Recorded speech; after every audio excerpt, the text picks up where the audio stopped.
एक चीज़ आप ग्रुप में ज़रूर बता दीजिएगा आप सभी कि जो टाइमिंग है हमारा क्लास का वो सबके लिए परफेक्ट है कि नहीं है ना। तो मैं एक बार देख लूँगी कि कितने लोग इस टाइम में कंफर्टेबल हैं, उसी अकॉर्डिंग में लाइक अगर ये कंफर्टेबल टाइम है सबके लिए तो देन ठीक है, यही टाइम रहेगा। नहीं तो हम लोग थोड़ा इसको पहले कर सकते हैं, अप्रॉक्स 8:30 से 9 बजे तक, ठीक है। और अगर 9 से 9:30 ठीक है देन ओके। तो कल हम लोगों ने क्या पढ़ा था, हो सके तो आप लोग अपना वीडियो ऑन कर दीजिए। आप कुछ भी कर रहे हो मुझे कोई दिक्कत नहीं, क्योंकि मुझे पता है ये समय घर के लिए होता है, घर के कामों के लिए होता है, अपनों के लिए होता है, मुझे कोई दिक्कत नहीं है ना। धीरे धीरे आदत हो जाएगी कि हमारा खाना पीना 9 बजे से पहले तक ख़त्म हो जाएगा। तो ये घर का कल्चर अब आपका बन जाना चाहिए कि 9 बजे से पहले तक हमारा खाना पीना जो रात का जो काम है वो ख़त्म, और 9 बजे से मी टाइम स्टार्ट हो जाएगा, ठीक है। तो 9 से 10 अपने आप को दीजिए, अपने आप को लाइक नरिश करिए, है ना। फेस वॉश करिए, बॉडी को डिटॉक्स करिए, लाइक बॉडी को समय दीजिए, लाइक मसाज वगैरह एंड समथिंग जो भी है, और फिर अच्छी सी नींद भी आएगी, है ना। तो कहीं पे भी अगर क्लियर नहीं होगा तो मुझे आप हैंड रेज कर दीजिएगा, मैं अगेन रिपीट कर दूंगी। तो कल हम लोगों ने जो जाना था वो बेसिक आहार के बारे में बातें थी अकॉर्डिंग टू भगवत गीता, सात्विक, राजसिक और तामसिक। तो ये 3 प्रकार के आहार का वर्णन है हमारे श्रीमद् भगवत गीता में। तो सात्विक आहार सभी को क्लियर हो गया, व्हाट इज सात्विक आहार। सात्विक आहार मतलब ये नहीं कि लहसुन प्याज का सेवन नहीं, है ना। सात्विक मीन्स कि खाना हल्का होना चाहिए। अगर आप लहसुन प्याज भी ले रहे हैं तो जैसे कि कल बहुत लोग, जैसे रेणु जी कल नहीं थी, स्मिता जी कल नहीं थी, तो इसलिए मैं थोड़ा सा उसको रिपीट कर दूंगी।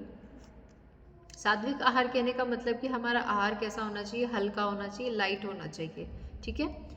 ज़रूरी नहीं है कि उसमें टेस्ट हो, ठीक है ना। लाइक हम कहते हैं ना कि हमें टेस्ट चाहिए, तो खाना टेस्ट से नहीं चलता है, खाना में न्यूट्रिशन कितना है हमें वो देखना है, ठीक है। और लहसुन प्याज का एक अमाउंट कह लीजिए कि एडिक्वेट अमाउंट हो, एक परफेक्ट अमाउंट हो, ना ज़्यादा बहुत ज़्यादा कम, ना बहुत ज़्यादा ही, ठीक है। तो अगर हम उस अमाउंट में लहसुन प्याज का इस्तेमाल करते हैं तो वो भी सात्विक की कैटेगरी में आ सकता है, उसमें कोई दिक्कत नहीं। क्योंकि श्रीमद् भगवत गीता में कहीं पे भी स्पेसिफिकली ये नहीं वर्णित है कि लहसुन प्याज वर्जित है, या लहसुन प्याज तामसिक है, या लहसुन प्याज सात्विक है या नहीं है। मतलब लहसुन प्याज नाम का कोई भी शब्द इसमें श्रीमद् भगवत गीता में आया ही नहीं है, ठीक है। यस स्मिता जी कुछ कह रही हैं आप? नहीं नहीं ओके नहीं, कुछ कह नहीं रही। ओके ओके, आपका माइक ऑन था, मुझे लगा आप कुछ कहना चाह रही हैं। तो ये चीज़ क्लियर हो गया है। अगर हमें कोई पूछे, है ना, तो ये साफ साफ आप कह दीजिए कि लहसुन प्याज का वैसा कोई वर्णन नहीं है, सिर्फ सात्विक, तामसिक और राजसिक इस भेद में कहा गया है कि आपके खाने बनाने की प्रक्रिया क्या है, आप किस तरीके से खाना बनाते हैं, और फाइनली जब खाना बन जाता है तो आप जब उसको ग्रहण करते हैं तो आपके भाव कैसे हैं, खाना बनाने के दौरान, खाना खाने के दौरान, ठीक है।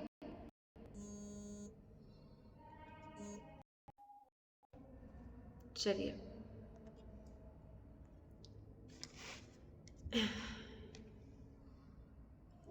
फिर उसके बाद अगर मैं बात करूँ राजसिक भोजन की, तो राजसिक भोजन सात्विक से थोड़ा सा कह लीजिए कि मिलता जुलता है, लेकिन वो पूरी तरीके से सात्विक नहीं है। जैसे कि जनरली हम सभी अगर नॉन वेजिटेरियन नहीं है तो हम लोग सात्विक भोजन भी नहीं करते हैं, ये भी क्लियर है। तो हम किस कैटेगरी में आए, तो हम आए राजसिक भोजन ग्रहण करने वाली कैटेगरी में। क्योंकि राजसिक भोजन में हम मसालों का इस्तेमाल करते हैं। अगर अधिक मसाले हैं और अगर उसमें मिर्च है, मसाला है, चटपटा है, तीखा है, नमकीन है ना, इस तरीके के स्वाद वाले अगर भोजन की हम बात करें तो वो राजसिक में आता है। लेकिन यहाँ पे भी सेम बात मैं कहूँगी कि अमाउंट अगर एक लेवल से ऊपर उठता है तो वो राजसिक में आएगा, ठीक है। और अगर तामसिक है तो ऑब्वियसली है, अगर आप बिना लहसुन प्याज के भी खाना बनाते हैं लेकिन वो खाना बासी है, उस खाना को बनाते वक्त आपके भाव बहुत गलत थे, नकारात्मक थे, आप उदास थे, अवसाद में थे, है ना, इस प्रकार से अगर आप खाना बनाते हैं चिंता में, है ना, तब वो खाना सात्विक बनाया हुआ खाना भी राजसिक तामसिक के कैटेगरी में आ जाएगा। ठीक है। अब अगर मैं बात करूं कि पहचान क्या है सात्विक, राजसिक और तामसिक का, तो जनरली हम जब खिचड़ी बनाते हैं, है ना, मैं एक एग्जाम्पल के तौर पे लेती हूँ, जल्दी आप सभी समझ पाएंगे, आप सभी गृहिणी हैं तो। अगर हम खिचड़ी बनाते हैं तो जनरली ईस्ट साइड में हमारे बिहार और झारखंड के एरिया में शनिवार का दिन यानी सैटरडे का दिन खिचड़ी के लिए एकदम फिक्स्ड है कि शनिवार का दिन हमारे यहाँ खिचड़ी ही बनेगा। लेकिन अब खिचड़ी को बनाने का तरीका देखिए अलग अलग हो सकता है। सात्विक लोग सात्विक तरीके से बनाएंगे, राजसिक लोग राजसिक तरीके से, और तामसिक लोग तामसिक तरीके से बनाएंगे। खिचड़ी वही है, सात्विक है। ठीक है। हेलो गोविंद अंकल, आप ज्वाइन हो गए, मेरी आवाज़ क्लियर आ रही है?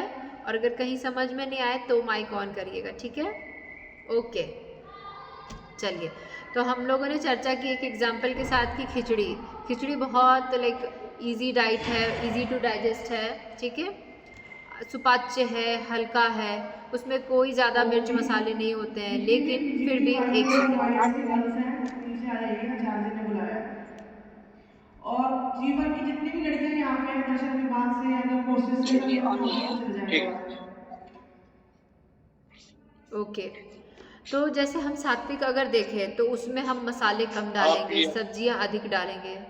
ठीक है, मसाले कम और सब्जियां अधिक डालेंगे, उन्हें बहुत ज़्यादा कुक नहीं करेंगे। ठीक है, तो ये हो गया सात्विक। जितनी भी बहनें यहाँ पे रहती हैं वो भी नीचे आ जाएगी, कंपलसरी है। और डिप्लोमा की गर्ल्स जल्दी से नीचे आ जाइए, बीजीडीवाईए और पीजीडीवाईएस आचार्य जी ने बुलाया सभी को। और राजसिक भोजन की हम बात करें तो उसमें हमारा मसाला अधिक हो जाएगा, है ना, उसमें भी हम छौंक लगाते हैं, तड़का लगाते हैं, तो हम कुछ ना कुछ मसाले मिला देते हैं और अधिक क्वांटिटी में मिलाते हैं। ठीक है, तो ये हो गया राजसिक। वही खिचड़ी, वही सिंपल खिचड़ी अभी हो गया राजसिक। अगर हम उसे बहुत देर तक बना के छोड़ देते हैं, बहुत देर कह लीजिए कि बनाने के काफ़ी देर बाद हम उसको ग्रहण करते हैं, तो वो हो गया तामसिक। और यदि आप बनाते वक्त आपके मन में बहुत सारी चिंताएं, है ना, ओवर थिंकिंग्स चल रही है, तो वो भोजन में भी कहीं ना कहीं किसी न किसी रूप में समाहित होगा, वो भाव समाहित होंगे। अब आप सोचेंगे कि ये कौन सा कॉन्सेप्ट है कि बनाते वक्त भाव समाहित हो जाते हैं, है ना, इसको भी मैं क्लियर करती हूँ। आपके घर में कभी कोई पर्व त्योहार हो, है ना, जैसे कि कोई स्पेसिफिक या जिसमें आपकी बहुत ज़्यादा मान्यता है ना, वहाँ का स्पेशल कोई पर्व त्योहार हो, तो उस वक्त भी खाना आप ही बनाती हैं, वही किचन, वही लोग, वही दाल सब्जी भाजी मसाले सब कुछ, लेकिन वो भोजन में एक अलग प्रकार का आनंद होता है जब हम उसे ग्रहण करते हैं, तो वो प्रसाद क्यों कहलाता है? और वही भोजन हम ही बनाते हैं उन्हीं सभी चीज़ों के साथ, लेकिन वो फिर वो रेगुलर का खाना क्यों होता है? तो प्रसाद और भोजन में क्या अंतर है? बस अंतर है भाव का, फीलिंग्स की। ठीक है ना, कुकिंग टेक्निक्स की, सिलेक्शन ऑफ आप कह सकते हैं बर्तनों की सिलेक्शन की, किस बर्तन में हम बनाते हैं, किस भाव से बनाते हैं, पूरे शुद्ध नहा के सात्विक तरीके से कह लीजिए पवित्रता के साथ बनाते हैं, तो वो खाना प्रसाद हो जाता है। और उसके कह लीजिए कि फायदे भी दुगने तिगने चौगने हो जाते हैं प्रसाद के। आप इससे एग्री करते हैं कि नहीं? जितने लोग एग्री करते हैं आप अपना हैंड रेज कर सकते हैं कि प्रसाद और भोजन में अंतर सिर्फ और सिर्फ भाव का है। अनीता जी ने किया, प्रीति जी ने भी किया। ठीक है, बाकी लोग सहमत नहीं है क्या मेरी बातों से? अंकिता जी ने भी किया, रेनू जी, स्मिता जी, आप लोग, रेनू जी ने भी कर दिया। Okay, very good. तो आप सभी क्लियर हैं, आप सभी संतुष्ट हैं मेरी बात से? बिल्कुल ठीक है, तो मतलब ये क्लियर है, तो इससे हम ये कह सकते हैं कि हाँ, गोविंद अंकल भी क्लियर है, मतलब कि प्रसाद और भोजन में यही अंतर होता है, भाव का। ठीक है,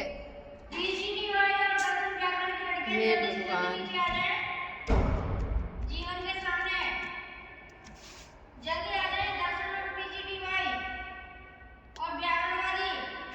सॉरी, ये अनाउंसमेंट हो रहा है इसके लिए। चलिए, स्मिता जी का अभी हैंड रेज हुआ, मतलब हो गया है ना। कोई नहीं, नीचे सारे वो ऑप्शंस दिए रहते हैं, तो मैं इससे क्लियर हूँ कि हाँ आप सभी एग्री। आप अपने हैंड डाउन कर सकते हैं, हाथ नीचे कर सकते हैं, उसमें हैंड डाउन का भी ऑप्शन आएगा, है ना। हैंड जहाँ पे क्लिक करते हैं वहीं से हैंड डाउन का। ओके, तो अब हम बढ़ते हैं कुकिंग टेक्निक्स। आपने अगर नोटिस किया हो कि नहीं किया हो, मैंने एक लाइन बोला कुकिंग टेक्निक्स, तो कुकिंग टेक्निक्स क्या होनी चाहिए, है ना। हम ज़्यादा अभी बहुत गहराई में नहीं जाएंगे, हम बात करेंगे आयुर्वेदिक कॉन्सेप्ट की भी बात करेंगे, हम मॉडर्न डाइट की भी बात करेंगे। आहार मैंने पहले कह दिया है कि बहुत बड़ा विषय है, और जैसा आप योगाभ्यास के लिए समय निकालते हैं, मगर आहार आपके दिनचर्या का, आपके पूरे एक हेल्थ का, वेलनेस कह लीजिए कि पूरे वेलबींग का, मतलब कि हर प्रकार से, सिर्फ शारीरिक नहीं, मानसिक, आध्यात्मिक, ठीक है, सामाजिक, आर्थिक, हर प्रकार के स्टेबिलिटी के लिए, है ना, हर प्रकार से आप स्वस्थ रहें, मीन्स कि हर कंडीशन में, हर फील्ड में आप एक हेल्दी वेलबींग की तरह परफॉर्म करें, उसके लिए आपको 80% आपका पूरा का पूरा फोकस आपके डाइट पे होना चाहिए।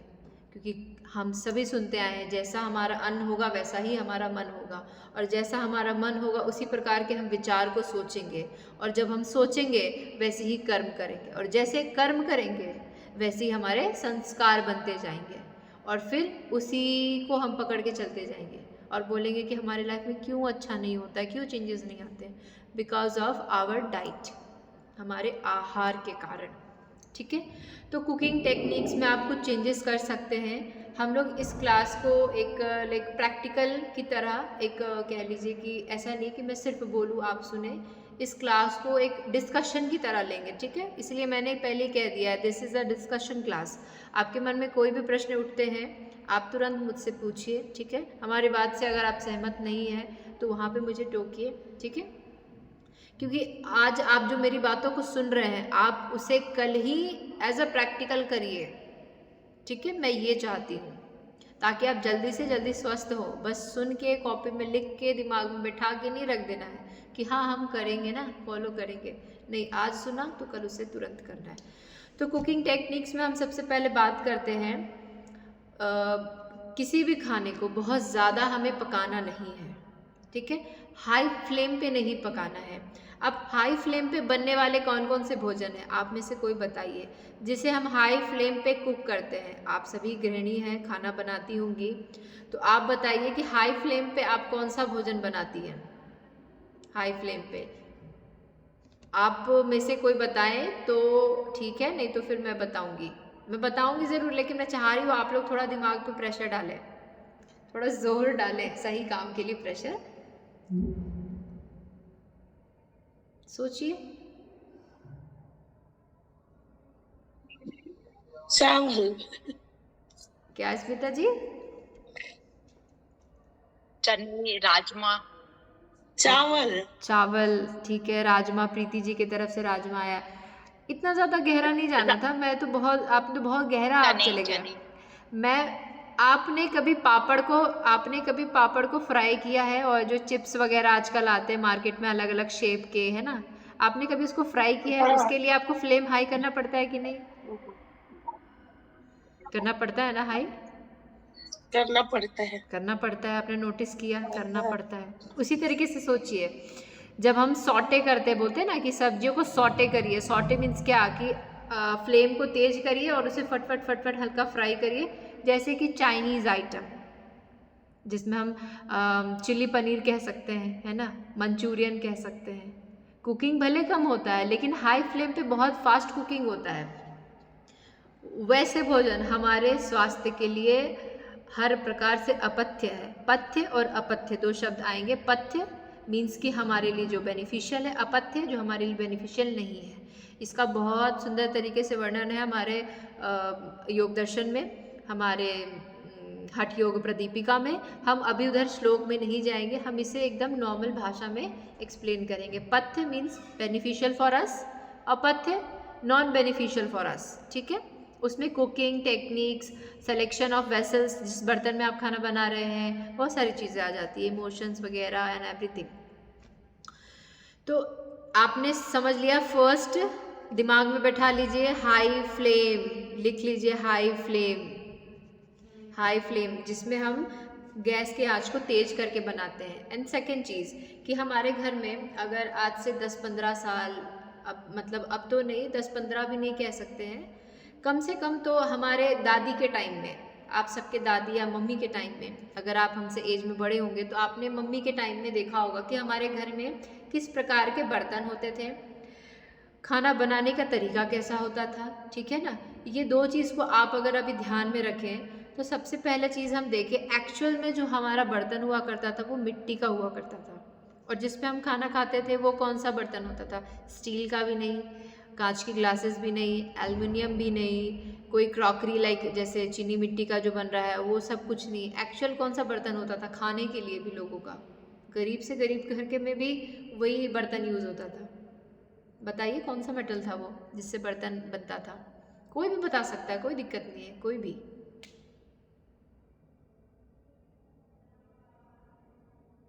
ब्रास का मैम कह सकते हैं, तांबा, पीतल, ऐसा कुछ नाम नहीं सुना, कॉपर, पीतल का, पीतल का, जो कि एक्चुअल में हम लोग पूजा पाठ में भी यूज़ करते हैं, है ना। जब व्रत वगैरह हम करते हैं या पूजा होता है तो उसी के बर्तन में ही हम खाते हैं, रखते हैं, करते हैं कि नहीं। मैंने क्या कहा, प्रसाद और भोजन में क्या अंतर होता है, बर्तन का अंतर हुआ। खाना अगर हम बात करें छठ पूजा की, अगर कोई बिहार से है या उस रीजन से है, अगर आपने कभी छठ पूजा के बारे में सुना होगा, ये सूर्य देव की इसमें उपासना की जाती है 3 दिनों तक भूखे प्यासे रह करके, ठीक है। ये काफ़ी कह लीजिए कि व्रत काफ़ी कठिन होता है ये, लेकिन इसका फल उतना ही अच्छा होता है। तो छठ पूजा जो होता है ये काफ़ी हाई लेवल ऑफ स्पिरिचुअलिटी इसमें देखी जाती है, और आज भी ये चीज़ें हैं। तो गैस में खाना नहीं बनता, जैसे सिलेंडर हो गया, है ना, वो उस चीज़ों में इसका खाना नहीं बनता, मिट्टी का चूल्हा बनेगा, लिटरली मिट्टी का चूल्हा बनेगा, ठीक है, मिट्टी का चूल्हा। उसमें कोई ऐसी वैसी लकड़ियाँ नहीं, आम की लकड़ियाँ ही जाएंगी, आम की लकड़ियाँ, दातुन के लिए भी आम की लकड़ियाँ, इतना स्पेसिफिक उसमें चीज़ें होती, आम की लकड़ियाँ जाएंगी। बर्तन जो होंगे वो स्टील के, एल्युमिनियम के, ये सब के नहीं होंगे, पीतल के ही होंगे। तब वो भोजन, वही सारी सब्जियां, वही सब कुछ, मगर वो प्रसाद। तो एक तो हो गया आपका गैस का अंतर कि अब एलपीजी आ गया, ना चाहते हुए भी हमें गैस पे बनाना पड़ रहा है, वो एक रीज़न हो गया। दूसरा बर्तन एक रीज़न हो गया, ठीक है। तो ये 2 रीज़न बहुत बहुत बड़ा अंतर लेके आया। अब मैं आपको कहती हूँ कि ये तो हम लोगों ने जान लिया कि कारण क्या था, अब सॉल्यूशन क्या है, इस पे हम चर्चा करते हैं ना। प्रॉब्लम पे ज़्यादा चर्चा करेंगे तो बस प्रॉब्लम में ही रह जाएंगे और प्रॉब्लम आ जाएगी, है ना।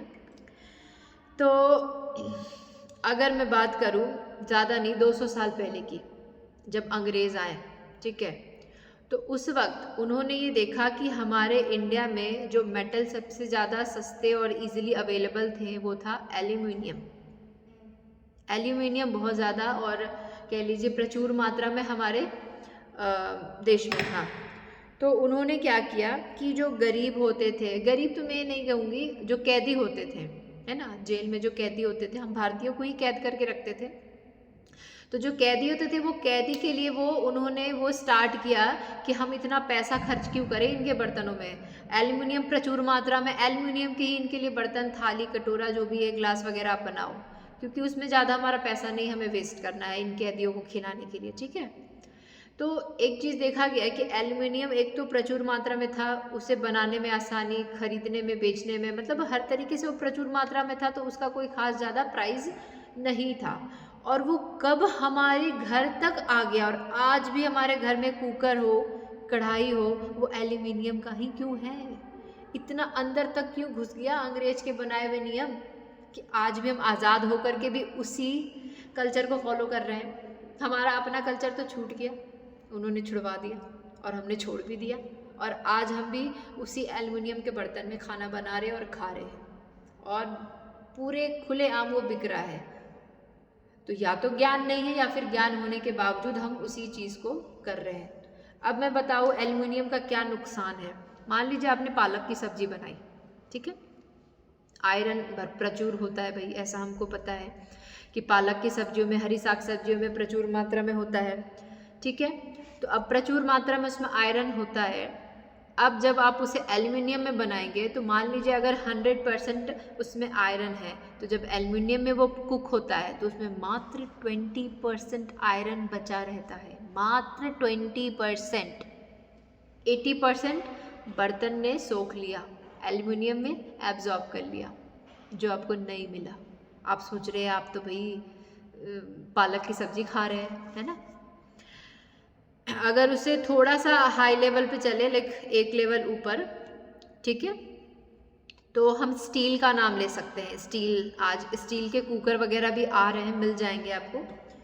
तो प्रेस्टीज वगैरह ऐसी कंपनी, जो अच्छी कंपनी है, वो अब एल्युमिनियम की ना ये स्टील की भी कुकर वगैरह बना रहे हैं। तो उसमें आपका 30 to 40% घटेगा, ठीक है, 30 to 40% आपका उसमें आयरन घटेगा, बाकी शेष रहेगा, ठीक है। अगर उससे भी थोड़ा ऊपर जाए तो पीतल के बर्तन, ठीक है, उसमें आपका 50% to 40% कह लीजिए कि रहेगा, ठीक है ना। 10 to 20% ही घटेगा, 50 to मतलब 50 एबव रहेगा उसमें। अब बात करते हैं सबसे हाईएस्ट, सबसे बेस्ट बर्तन कौन है, तो वो है मिट्टी का बर्तन। मिट्टी के बर्तन में आपको 100 का 100% आपको आयरन मिलेगा।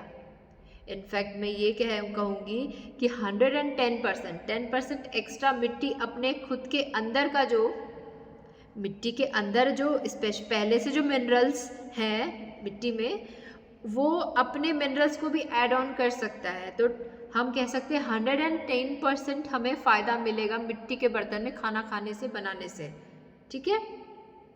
तो अब हम ये नहीं कर सकते तो कम से कम हम स्टील तक जा सकते हैं, स्टील का यूज़ कर सकते हैं। अगर एल्युमिनियम है आपके घर में तो कोशिश ये करिए कि आपने जितने जल्दी उस बर्तन से उस सब्जी को हटा लीजिए। मतलब आपने अगर कुक किया, उसे तुरंत ही उस टाइम खाली करके किसी दूसरे कंटेनर में उसको ये डाल दीजिए, जैसे लाइक स्टील के बर्तन में उसे कन्वर्ट कर दीजिए, वहाँ से इसको हटा दीजिए, एल्युमिनियम में रखने मत दीजिए। पकते दौरान तो ऐसे ही बहुत सारा वो सोख चुका है, लेकिन अगर बना के भी एल्युमिनियम में ही हम रख देते हैं घंटों 2 घंटे, तो बचा कुचा जो आयरन है वो भी वो सोख लेगा एल्युमिनियम। इसीलिए एल्युमिनियम को सबसे बैड एलिमेंट कहा गया है बर्तन के कैटेगरी में, ठीक है। तो एक तो हो गया हाई फ्लेम, दूसरा हो गया सिलेक्शन ऑफ गुड वेसल्स, तीसरा लाइक हाई फ्लेम में ही आपका कुकिंग टेक्निक्स भी आ गया, ठीक है ना। तो आपने अगर अपनी दादी और माँ, अपने जो भी हैं लाइक आपसे बड़े जो हैं, उनके जो खाना बनाने की जो टेक्निक्स है, अगर उसको आप नोटिस करें और उसको थोड़ा अच्छे से समझें और देखें, तो आपको ये दिखेगा कि आज से कुछ साल पहले प्रेशर कुकर नहीं था, ठीक है। हम लोग चावल भी खुले में बनाते थे और दाल भी खुले में ही बनाते थे। तो खुले में बनाने का और प्रेशर कुकर में बनाने का भी बहुत बड़ा अंतर दिखता है। जब हम उसे प्रेशराइज करते हैं, लाइक हाई फ्लेम है ना, हाई प्रेशर, वो जितने जल्दी पक सकता है उसे हम पका दे प्रेशर दे करके। तो जब हम प्रेशर दे के पकाते हैं तो उसके न्यूट्रिएंट्स को हम 50% तक किल कर देते हैं, मार देते हैं, ख़त्म कर देते हैं, ठीक है। प्रोटीन खा रहे हैं ये बोल के आप दाल का सूप ले रहे हैं या दाल चावल खा रहे हैं, तो 50% तो आपने उसे एक्स्ट्रा प्रेशराइज के साथ ऐसे ही किल कर दिया, ठीक है। 50% ही आप खा रहे हैं। अब आप बोलेंगे ना कि कहाँ से भाई बीमारी आ रही है, हम तो बड़ा अच्छा खाते हैं, ठीक है। सेकेंड चीज़, जब हम उसे खुले में बनाते हैं तो क्या फ़ायदा होता है। जब हम खुले में बनाते हैं तो सूरज का प्रकाश कह लीजिए कि अभी रात है तो आपको अंधेरा ही मिलेगा। ये लाइट के चलते, ये मरकरी के चलते, जो मरकरी जल रहा है उसके चलते ये लाइट हो रही है। एक्चुअल में ये लाइट नहीं है, ठीक है। लेकिन सुबह में हमें बत्ती जलाने या लाइट ऑन करने की कोई ज़रूरत नहीं। जो एक्चुअल लाइट है, उस लाइट के प्रेजेंट में जब आप खाना बनाते हैं तो वो लाइट का असर होता है फूड में, खाने में। दूसरा, स्पेशली जब आप दाल आप कभी खुले में बना के देखा होगा आपने, तो उसके ऊपर ना झाग जैसा निकलता है, एक फेन या झाग जैसा ऊपर, उस झाग को हटाना होता है। वो हमारे लिए बहुत डेंजरस है, हमारे हेल्थ के लिए अच्छा नहीं है वो, यूरिक एसिड का लेवल बढ़ा सकता है वो। तो अब हम प्रेशराइज के साथ बनाते तो वो झाग भी उसी में मिक्स हो गया, हम कहाँ से अलग कर पाएंगे, ठीक है। तो ये एक टेक्निक हो गया, ठीक है। तो अब इसका मैं सोल्यूशन बता सकती हूँ, कुकर में भी बनाना है और झाग भी हटाना है ना। तो कैसे हम बना सकते हैं कि लाइक कुकर के मतलब जो प्रेशर सीटी जो है उसे निकाल, टाइम तो लगेगा इसमें, टाइम टेकिंग है। अगर सुबह सुबह टाइम नहीं मिल पा रहा है, दोपहर में टाइम नहीं मिल पा रहा है, तो कम से कम दिन में एक बार ज़रूर इस तरीके से सात्विक तरीके से आप खाना बनाने की कोशिश करिए, ठीक है ना। धीरे धीरे आपके आदत में शामिल हो जाएगा। या तो आप रात भर दाल को सोक कर दीजिए ताकि वो जल्दी गल जाए, ठीक है। या तो फिर आप अच्छे से समय निकाल के उसे पकाने के लिए छोड़िए, है ना। तो दाल को अगर हम हल्का सा भिगो दें रात भर, उसके बाद उसे खुले बर्तन में हम पकाएं तो झाग भी हम निकाल सकते हैं और दाल भी पक जाएगा। चावल को भी वैसे ही पकाने की कोशिश करें, ठीक है। चावल अच्छे से भी पकेगी। हो सकता है कि आप लोगों को हैबिट नहीं होगा उस तरीके से खुले में कैसे पकाएं, एक दो बार पकाइएगा, गड़बड़ होगा, तीसरे चौथे बार में आप सीख जाइएगा कि एक्चुअल में पकाना कैसे, ठीक है। तो अब इसमें से मैं चाह रही हूँ कि आज के पूरे क्लास से आपका कुछ अगर रह गया हो, आपको वापस से कुछ पूछना हो तो आप प्लीज़ पूछ सकते हैं, या आपके विचार मेरे विचार से अगर टैली नहीं किए तो आप पूछ सकते हैं, या फिर कुछ एक्स्ट्रा आहार से रिलेटेड आपको पूछना है तो वो आप पूछ सकते हैं प्लीज़।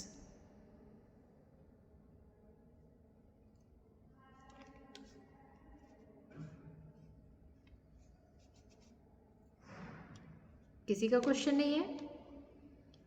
सभी मेरी बातों से अग्री हैं, अग्री करते हैं? Yes ma'am. हाँ जी। Okay okay. तो अब आप बताइए, मैंने जितनी बातें बताई आप उनमें से कुछ ना कुछ तो पहले से फॉलो कर रहे होंगे।